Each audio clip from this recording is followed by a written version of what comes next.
Este vídeo é um oferecimento da Amazon, onde você encontrará todos os livros ambientados no universo das crônicas, bem como os mais incríveis produtos relacionados às crônicas, a Game of Thrones e a House of the Dragon, sempre com os melhores preços. Para conferir, basta clicar nos primeiros links na descrição abaixo. Comprando através deles, você estará me ajudando a produzir diariamente e tornando o MGF cada vez mais forte.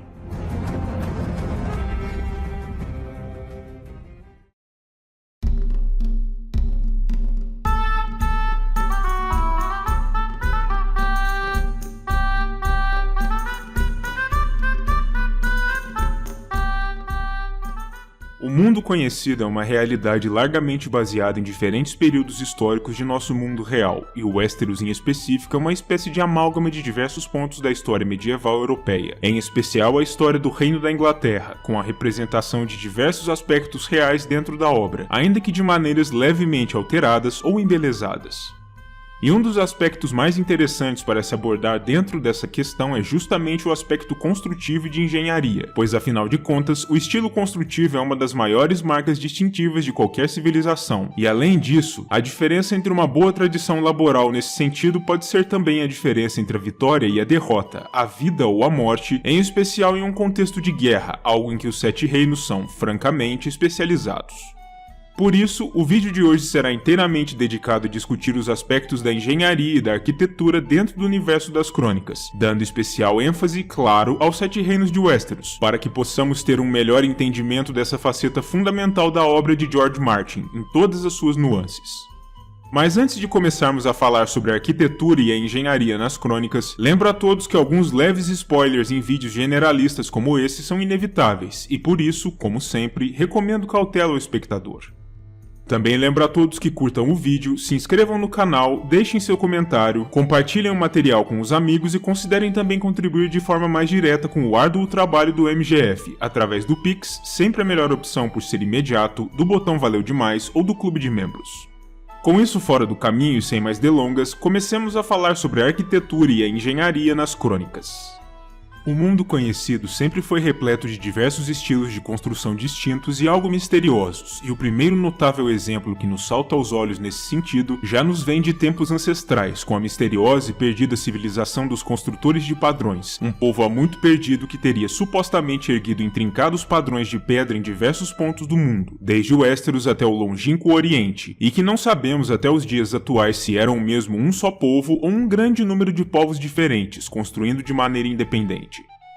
Outro exemplo de arquitetura antiga, perdida e misteriosa é a estranha pedra negra oleosa que também existe em construções em diversos pontos do mundo conhecido, sendo por exemplo o material que constitui a cadeira de pedra do mar dos nascidos no ferro, o antigo forte sob a base da Torralta de Vila Velha, talvez as muralhas negras de Volantes e o grande ídolo da Ilha dos Sapos, na costa norte de Sothorios. Não temos total certeza de quem poderiam ser os humanos, se é que eram mesmo humanos, por trás de tais construções com essa pedra, embora existam teorias, e este não parece ser um mistério que iremos desvendar com certeza em algum momento. Dentro do contexto de Westeros, nós realmente não podemos falar muito a respeito de questões de engenharia antes da chegada dos primeiros homens ao continente, pois as chamadas raças antigas, os gigantes e os filhos da floresta, não pareciam ser grandemente afeitos às artes da construção, muito embora existam citações sobre supostas aldeias ocultas dos filhos nas copas das árvores em meio às vastas florestas que existiam em Westeros naqueles tempos. Após a chegada dos primeiros homens e conforme conquistavam mais e mais terreno, varrendo com fogo e bronze os filhos e os gigantes para longe, os humanos começaram a trabalhar para construir para si mesmos novos reinos e domínios, derrubando árvores, queimando campos e construindo trilhas e estradas por todos os cantos, mesmo em ambientes montanhosos. As aldeias e fazendas construídas por esses humanos primitivos em todos os cantos do continente eram protegidas pelo primeiro tipo de fortificação a ser vislumbrado nessas terras, robustos fortes anelares de madeira, circundados por fortes paliçadas do material, trançado e mantido junto com palha e lama, em torno dos quais existiam também profundos fossos, secos ou não, para aumentar ainda mais suas propriedades de defesa. Posteriormente, em algum momento não estabelecido, tais fortes anelares de madeira, que eram obviamente mais fáceis de se construir e eram também mais baratos de se manter, foram substituídos, pelo menos entre os grupos mais abastados de primeiros homens, por fortalezas de pedra, cujo traço mais notável eram suas torres de lados quadrados, um aspecto arquitetônico que normalmente denuncia a idade antiga de um desses projetos, pois o conhecimento para a construção de torres circulares, que se tornariam muito mais comuns, só viria a Westeros posteriormente. Os primeiros homens ficaram conhecidos por erguer seus fortes anelares em diversas partes do continente, e ruínas destes podem ser encontradas em diversos pontos de Westeros até os dias de hoje, como por exemplo aquele sobre o chamado Punho dos Primeiros Homens, uma elevação estratégica para além da muralha, onde a Patrulha da Noite montou seu acampamento para aguardar pela aproximação do exército selvagem de Mance Rayder.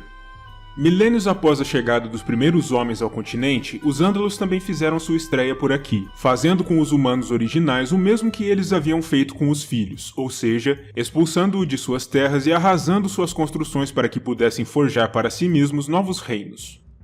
Esse movimento migratório violento naturalmente desenvolveu ainda mais a tecnologia militar de construção defensiva, fazendo com que os castelos desse período se tornassem ainda mais poderosos e robustos para resistir às ondas de aço dos Ândalos ou ao choque do bronze dos primeiros homens. No entanto, ainda que seja bem verdade que a chegada dos Ândalos tenha sido um período marcado principalmente pelas guerras e hostilidades entre os dois grupos, também é fato que, em alguns locais, a coexistência foi pacífica e os Ândalos foram incorporados aos reinos de primeiros homens através de pactos de matrimônio, como foram os casos do Ocidente e da Campina, onde os Lannister e os Gardener, respectivamente, estimularam a assimilação dos Ândalos aos seus próprios domínios, sendo capazes assim de conservar seu status como casas reais. Nesse sentido, em especial na Campina, os talentosos pedreiros entre os Ândalos estenderam aos primeiros homens novos conhecimentos construtivos inéditos nessas terras, tornando suas fortalezas ainda mais formidáveis e fortes, e possivelmente foi durante este período de intercâmbio técnico que as construções de torres com lados arredondados, muito mais adequadas para resistir a ataques de projéteis de catapultas e trabucos, devem ter começado. No entanto, apesar dos avanços e das revoluções construtivas promovidas pelos Ândalos em Westeros, é bem verdade também que, para o povo comum, as habitações padrão continuavam sendo muito semelhantes àquelas dos tempos dos primeiros homens, com casas citadinas de madeira e pedra em casos de pessoas mais endinheiradas e meras choupanas de madeira, palha e barro seco para os camponeses que roçavam os campos. Nos deslocando um pouco mais para leste, até o grande continente de Essos, preciso me deter durante ao menos um momento para falar a respeito daquela que foi, possivelmente, a maior dentre todas as civilizações que o mundo já conheceu, inclusive no aspecto laboral, Valíria, a cidade franca que dominou durante milênios o maior império em todo o mundo conhecido. Os valerianos eram considerados e se consideravam como uma casta superior, muito mais próximos a deuses do que a outros seres humanos, e o fato de serem os únicos senhores de dragões no mundo apenas corroborava essa visão. Nesse sentido, aliás, até mesmo sua engenharia e arquitetura eram notavelmente marcadas por este fato. Ao contrário de pedreiros vulgares de outros lugares do mundo, que esculpiam a pedra com martelos e cinzéis, os valerianos lançavam mão de fogo e sangue até mesmo na hora de construir suas inacreditáveis torres negras e grandes esfinges que dominavam o horizonte de sua cidade, sendo capazes, supostamente, de moldar a pedra como se fosse argila, com o emprego de sua poderosa magia, fazendo com que ela assumisse formatos impossíveis para outros construtores. E se a Fortaleza de Pedra do Dragão, que era um posto avançado do Império, é um indicativo de alguma coisa, é de que esse rumor parece ter alguma verdade dentro de si, conforme veremos mais detalhadamente adiante. No que tange a conquista Targaryen de Westeros em si, não existe muito que se possa ser dito com relação aos aspectos construtivos, pois infelizmente para Aegon e suas irmãs e esposas, os maravilhosos conhecimentos valerianos acerca da construção que citei há pouco haviam sido perdidos com a própria condenação, e os Targaryen apenas se limitaram a tomar posse da fortaleza insular de Pedra do Dragão com sua nova sede, ao invés de construírem para si algo novo. A sede Targaryen é descrita como um local soturno e sinistro, tendo sido construída também com o emprego das artes mágicas valerianas e o fogo de seus dragões, e sendo estruturada para se parecer com uma série de dragões de pedra amalgamados. As construções da fortaleza assumem a forma desses animais fantásticos, e além disso, mesmo as muralhas são repletas de ornamentos na forma de outras tantas criaturas fantásticas, dentre as quais animais míticos e demônios, gárgulas e monstros, todos também esculpidos com uma assombrosa precisão pelos construtores valerianos. Para além desse aspecto mais notável, Pedra do Dragão é aquilo que se poderia esperar de qualquer outro castelo, uma construção robusta e bem defendida, usada para propósitos de proteção das terras circundantes da ilha. Retornando mais uma vez às terras do Oriente, quero me deter por um momento para falar um pouco sobre outra das grandes civilizações históricas de Essos, o antigo Império Giscari e suas cidades sucessoras, as Três Senhoras da Baía dos Escravos, Astapor, Yunkai e Meereen. Os Giscari sempre foram conhecidos por sua titânica engenharia, em especial por suas grandes pirâmides, o símbolo máximo do poder e do prestígio entre as famílias escravagistas tanto do Império quanto das cidades independentes, e que equivaleriam aos palácios e castelos de Westeros ou às grandes mansões das cidades livres. Tanto a antiga capital do Império, Velha Guiz, quanto as três cidades da Baía e a cidade de Nova Guiz, em sua ilha, contam com muitas pirâmides dominando seu horizonte, e a grande pirâmide em Meereen, que foi tomada como sede por Daenerys Targaryen após sua conquista da cidade, é uma das maiores estruturas em todo o mundo conhecido, com cerca de 240 metros de altura e uma imponente harpa de bronze em seu topo. Outras civilizações de Essos que valem a pena ser mencionadas incluem a grande cidade de Qarth, a última sobrevivente de um outrora poderoso povo que habitava o Deserto Vermelho e que conta com algumas das estruturas mais impressionantes do mundo conhecido, como o grande palácio do príncipe do comércio Charo-Chor-Andaxos, que é capaz de reduzir à insignificância alguns dos maiores castelos dos Sete Reinos, o Império de Iti, mais a leste, uma civilização igualmente notável que também conta com estruturas superlativas, como seus famosos 5 fortes e o grande palácio de Yin, sua capital, que é segundo rumores muito maior do que a própria Fortaleza Vermelha em Porto Real, e a civilização extinta dos Rhoynares, que contava com algumas das mais belas cidades-estado que o mundo já conhecera, como Nissar, a cidade da famosa princesa Nymeria, e Chroienne, a cidade do festival, o antigo domínio do príncipe Garin, onde se localizava o adorável Palácio do Amor e a grande Ponte dos Sonhos. Falando agora a respeito das 9 cidades livres, as sucessoras espirituais do Império Valeriano, quero destacar alguns aspectos construtivos bastante marcantes dentro de algumas delas. Começando pela mais rica dentre todas, Braavos, a cidade secreta, que apresenta diversos aspectos arquitetônicos absolutamente únicos no mundo conhecido. A primeira estrutura que literalmente salta aos olhos de qualquer viajante que chegue à cidade por mar é o famoso Titã da cidade, que domina a entrada de seu porto protegido e que é não apenas uma formidável obra de arte, mas também serve a um propósito prático. Ele é uma enorme fortaleza de pedra, repleta de passadiços e matacães em sua estrutura, e pode ser usado como primeira linha de defesa da cidade no caso de uma improvável tentativa de invasão por mar. A cidade em si também é formidável no sentido de que não tem apenas ruas e passos no sentido tradicional, mas também uma série de canais e vias aquáticas, por ter sido erguida em meio a uma lagoa salobra no extremo noroeste de Essos. Esse aspecto arquitetônico torna a vida dos habitantes Braavosi única em diversos aspectos, dentre os quais o fato de que cavalos por aqui são bastante raros, e a maioria das pessoas se transporta pelos canais, em botes a remo ou barcaças. Outra das cidades livres que se destacam no aspecto arquitetônico é a Bela Lys, conhecida como a Adorável, por ter sido, no passado, o principal destino de férias, por assim dizer, dos senhores de dragões da Valíria de outrora. Como resultado, as construções aqui são sempre belas e harmônicas, para transmitir aos poderosos visitantes da cidade uma atmosfera de paz e harmonia, beleza e acolhimento. Norvus também é uma cidade livre que merece algum destaque, em especial por conta de seu layout urbano. A velha cidade é dividida entre duas áreas principais, a Cidade Alta, lar dos aristocratas e poderosos, e a Cidade Baixa, rente ao cais e ao porto, onde ficam as moradias das pessoas mais humildes e de menos posses. Ambas as partes são unidas por uma das escadarias mais impressionantes do mundo conhecido, a Escadaria dos Pecadores, que em dias de celebração testemunha ursos dançarinos subindo e descendo por toda a sua extensão. Por fim, falemos a respeito da Velha Volantis, a primeira e maior dentre todas as cidades livres, que em um determinado momento até mesmo tentou reavivar o antigo Império Valeriano sem sucesso. Volantis é repleta de estruturas antigas e veneráveis, mas as três que mais nos interessam para os propósitos deste vídeo são a Grande Ponte, uma ponte de pedra de tamanho descomunal que cruza a grande desembocadura do Rhoyne de ponta a ponta e sustenta diversos estabelecimentos comerciais de ambos os lados, as Muralhas Negras que delimitam a porção mais nobre da cidade, onde apenas pessoas do antigo sangue valeriano podem viver, e onde homens menores apenas adentram quando são convidados por alguém do sangue antigo, e o grande Templo Vermelho consagrado ao Senhor da Luz, tido como talvez a maior e mais impressionante estrutura religiosa em todo o mundo. As muralhas negras foram construídas ainda nos tempos do Império Valeriano e contam com aquele mesmo tipo de pedra negra muito mais resistente do que a pedra comum, o que sugere que foram erguidas com as misteriosas artes mágicas valerianas que foram também responsáveis por Pedra do Dragão. De volta ao continente de Westeros, precisamos falar a respeito de algumas das construções mais notáveis do continente do Poente, por uma razão ou outra, começando naturalmente pela maior e mais impressionante delas por puro volume, a Grande Muralha de Gelo do Norte, considerada como a maior estrutura já erguida por mãos humanas em todo o mundo. A muralha é de fato uma estrutura formidável, contando com mais de 480 km de comprimento, isolando as terras selvagens no norte dos domínios dos Stark e tendo ao menos 300 metros de altura, o que a torna talvez também a estrutura mais alta no continente, embora existam alguns debates sobre isso. Do ponto de vista da engenharia, a muralha é também muito bem pensada, pois além de contar com poderosos feitiços de selagem imbuídos ali em sua construção pela magia dos Filhos da Floresta, sua estrutura foi também muito bem reforçada, através do planejamento de Brandon, um construtor, lendário fundador da casa Stark, tido como um dos maiores construtores que o continente já conheceu.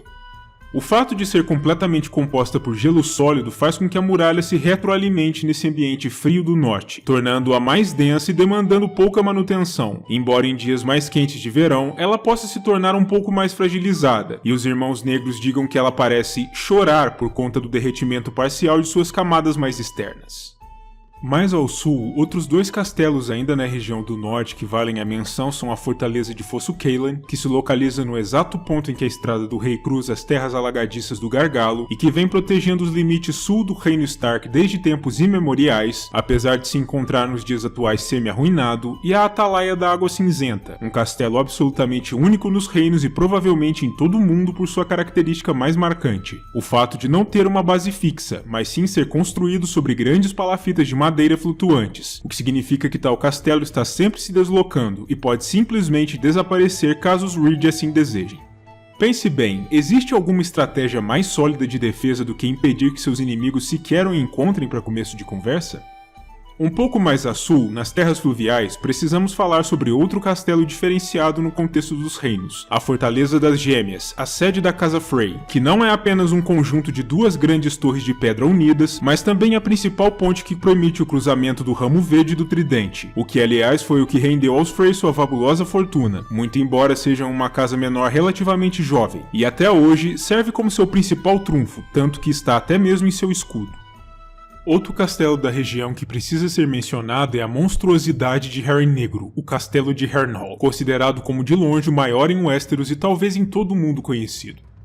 As dimensões dessa fortaleza são de tal modo bizarras e superlativas que não podem sequer ser comparados com as de outras fortalezas, e segundo as ponderações de Sir Jaime Lannister, talvez apenas o Rocher do Casterly possa ser comparável em proporção, por razões que veremos logo a seguir. As 5 grandes torres escuras erguidas por ordem de Harren se encontram atualmente parcialmente arruinadas, tanto por conta do ataque do Conquistador, quanto porque manter um local como esse é absurdamente custoso, muito além dos meios da casa que controla o castelo no início dos eventos das crônicas, a Casa Went, mas ainda assim, Harrenhal não deixa de assombrar e de impressionar. No vale, é impossível não citar de passagem o Ninho da Águia, um dos palácios mais belos nos 7 reinos.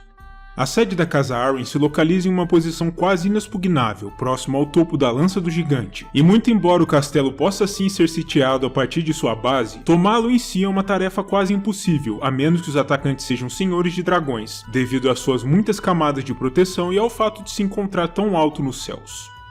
Mais ao sul, na capital dos reinos, precisamos citar as 3 estruturas principais que dominam a cidade, cada uma das quais sobre uma das 3 colinas nomeadas em homenagem aos conquistadores.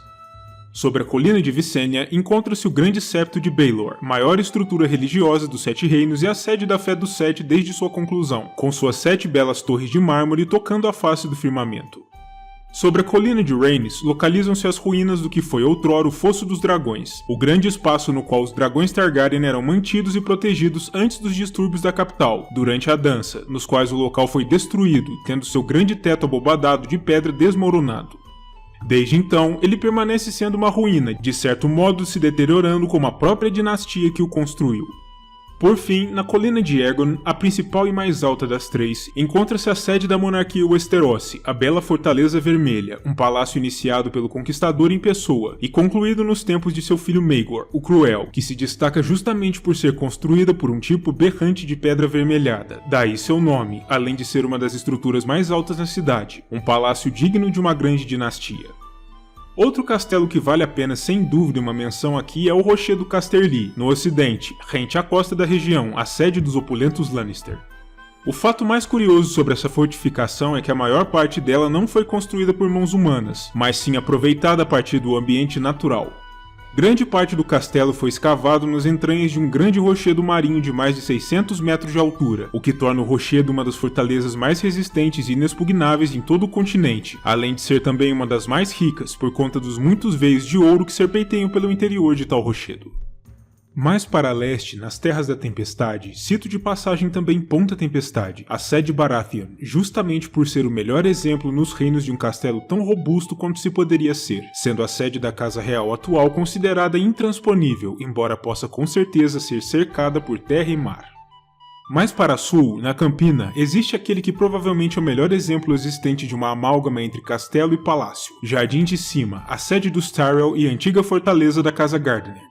Cercado por vinhas e labirintos de sebes, além de um sem número de belos jardins de flores, Jardim de Cima é tão forte militarmente falando quanto é belo no aspecto visual, e até mesmo essa beleza cumpre uma função prática. Os labirintos, por exemplo, foram tanto pensados para servirem como caminhos agradáveis para longos passeios vespertinos durante os tempos de paz, quanto para atrasarem exércitos atacantes em tempos de guerra.